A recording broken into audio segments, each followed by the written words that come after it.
Hello friends, my name's Red Henry, and we've got a video for you today about making eyepieces. I ought to introduce myself a little bit. I started astronomy with a small telescope at age 10 in 1958. I first took apart some binoculars to get the lenses in 1963.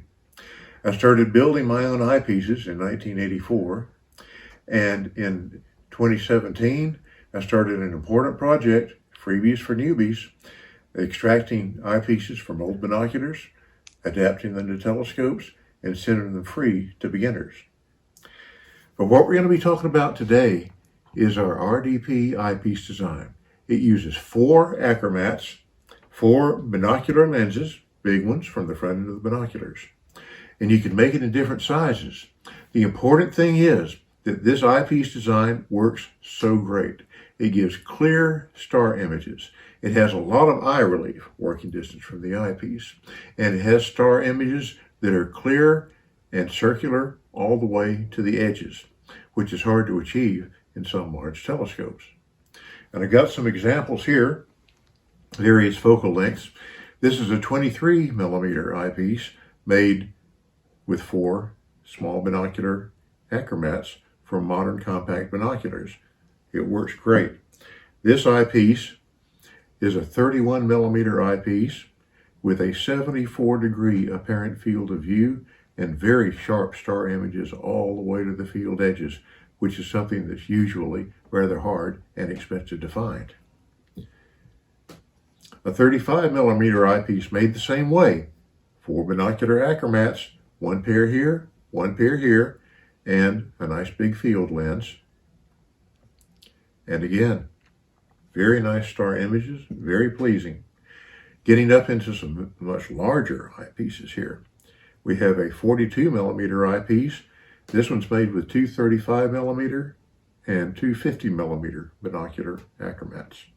And it has an exceptionally wide field of view, and everything's mighty clear when you look inside.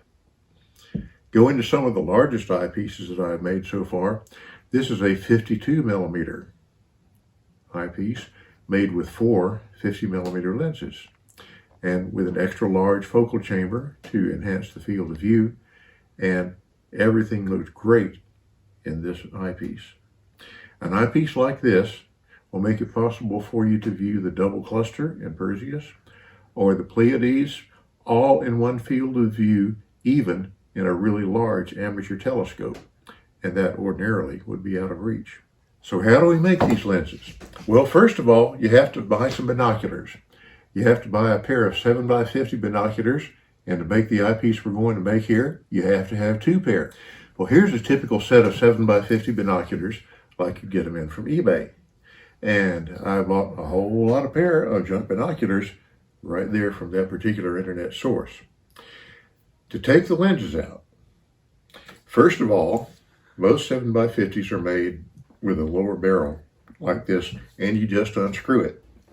After you've unscrewed it, then you've got something like this. How do you get in there? Well, you got a dust cover on the front. Let's unscrew that.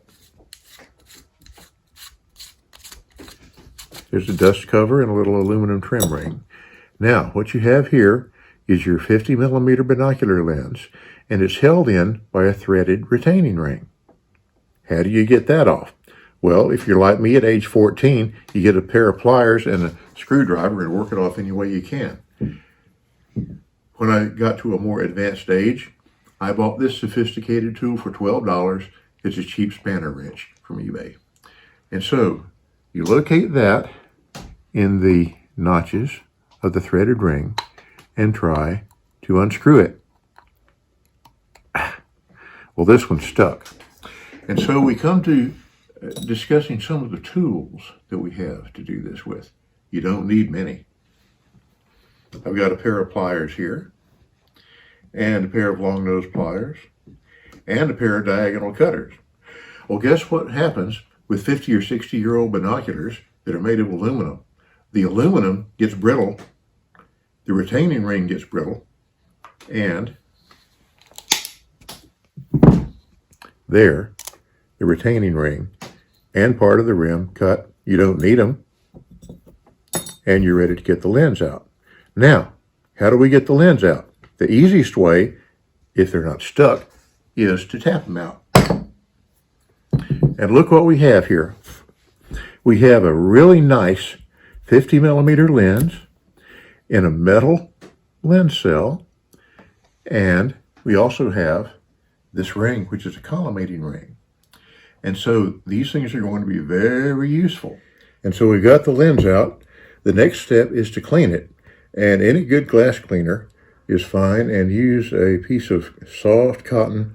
I like old cotton t-shirts. A piece of soft, lintless cotton, and that'll clean the lens very well. How do we put 4 of these together and make an eyepiece with them? Well, let's take a look. If we have the collimating ring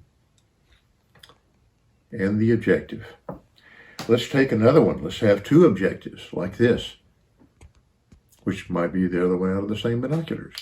2 50 millimeter objectives. Now, exactly how do you put them together?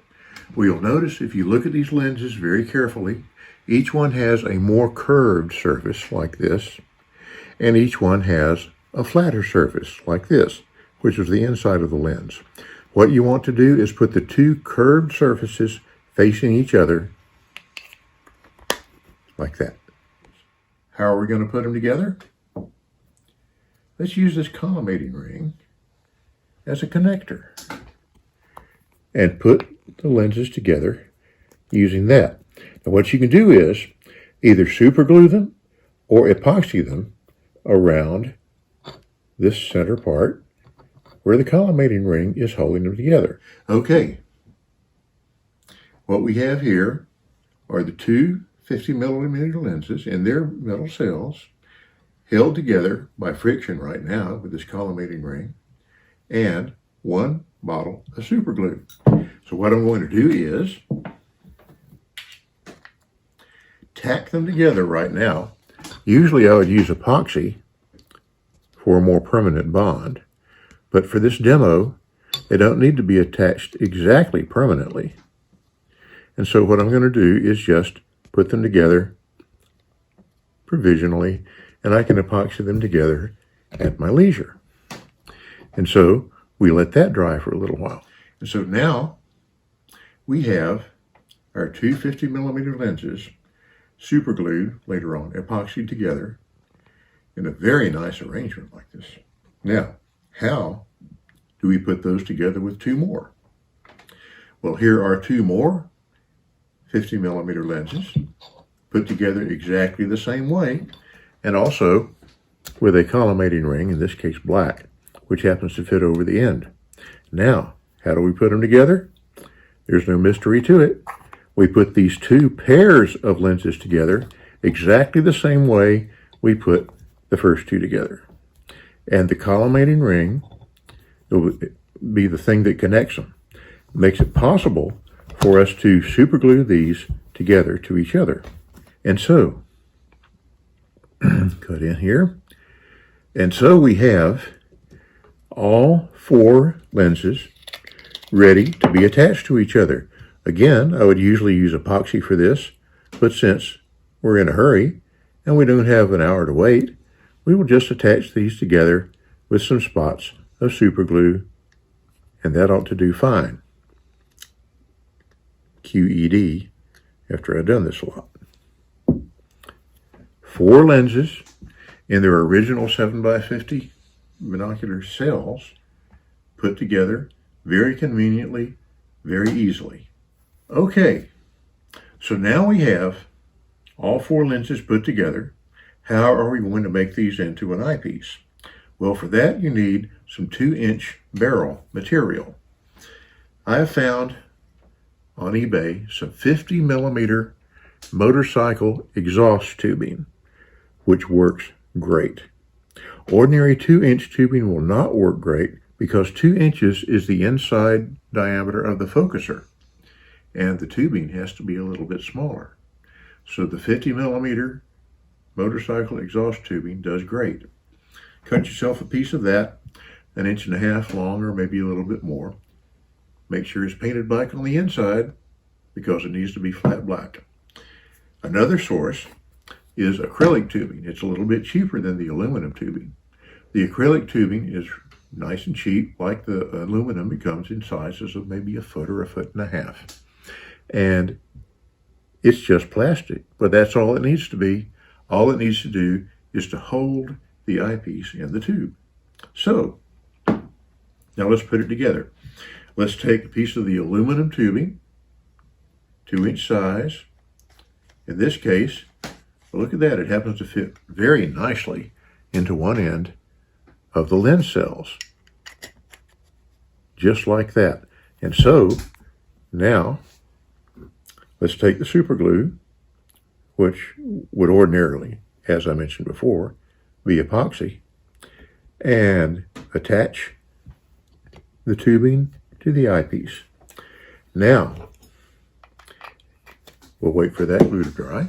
Now, we have 4 lenses for the Red's Double Plossl eyepiece and a piece of aluminum tubing, and it's all ready to use in a telescope.